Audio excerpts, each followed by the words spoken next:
நலன் காக்கும் ஸ்டாலின், உங்கள் குடும்பத்தின் நலன் அரசின் பொறுப்பு.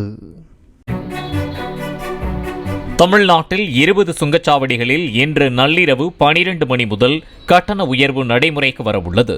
தூத்துக்குடி, புதூர், பாண்டியாபுரம் சுங்கச்சாவடியில் கார்களுக்கான ஒருமுறை பயண கட்டணமாக 90 ரூபாய் வசூலிக்கப்பட்டு வந்த நிலையில் 5 ரூபாய் உயர்ந்து 95 ரூபாயாக நிர்ணயிக்கப்பட்டுள்ளது. கனரக வாகனங்களுக்கான கட்டணம் 510 ரூபாயிலிருந்து 520 ரூபாயாக உயர்ந்துள்ளது. இதேபோல் மதுரை எளியார்பத்தி சுங்கச்சாவடி, விக்கிரவாண்டி சுங்கச்சாவடி, கரூர் மணவாசி சுங்கச்சாவடி உள்ளிட்ட சுங்கச்சாவடிகளிலும் கட்டண உயர்வு அமலுக்கு வரவுள்ள நிலையில் பழைய கட்டண விவரங்களை அழைத்துவிட்டு புதிய கட்டண விவரங்களை சுங்கச்சாவடி ஊழியர்கள் பலகைகளில் ஒட்டி வருகின்றனர்.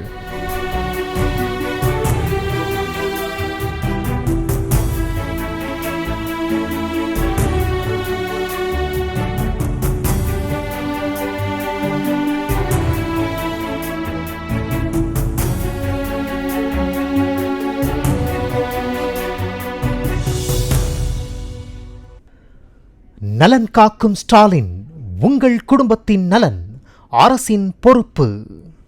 பிளே ஸ்டோர் மற்றும் ஆப் ஸ்டோரில் இருந்து பாலிமர் செயலியை QR கோடு மூலம் பதிவிறக்கம் செய்யுங்கள். செய்திகளை உடனுக்குடன் பெறுங்கள்.